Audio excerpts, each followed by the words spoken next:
ప్రధాని నరేంద్ర మోదీ నెదర్లాండ్ పర్యటన ముగిసింది. కొద్దిసేపటి క్రితమే ఆయన స్వీడన్లో గోథెన్బర్గ్ ఎయిర్పోర్టుకు చేరుకున్నారు. మోదీ రాక సందర్భంగా విమానాశ్రయానికి పెద్ద ఎత్తున ప్రవాస భారతీయులు తరలివచ్చారు. భారత జాతీయ జెండాలతో మోదీకి స్వాగతం పలికేందుకు వేచి ఉన్నారు. భారత్ మాతాకి జై, మోదీ జై అంటూ నినాదాలు చేస్తున్నారు. మోదీ రాక నేపథ్యంలో సంప్రదాయ నృత్య ప్రదర్శనలు సైతం ఏర్పాటు చేశారు.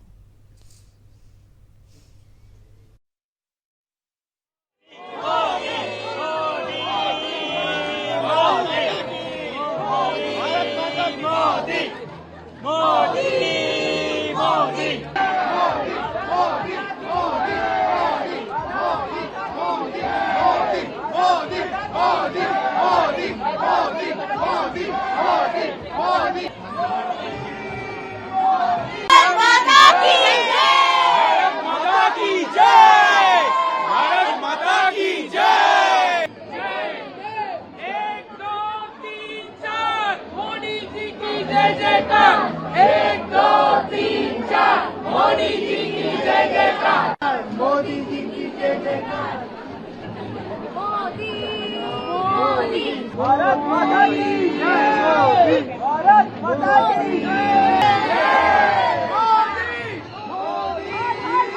मोदी मोदी मोदी। నెదర్లాండ్ పర్యటనలో భాగంగా అబ్సల్యూట్ డిస్క్ డ్యామ్ ను సందర్శించారు మోదీ. ప్రపంచంలో అత్యంత అధునాతన ఇంజనీరింగ్ నైపుణ్యంతో ఈ ఆనకట్ట నిర్మాణం జరిగింది. బ్లాక్ జాకెట్, నల్ల అద్దాలు ధరించిన మోదీ ఈ డ్యామ్ ను పరిశీలించారు. డ్యామ్ ఇంజనీరింగ్ నైపుణ్యాన్ని ప్రదర్శిస్తూ ఎక్స్లో పోస్ట్ పెట్టారు.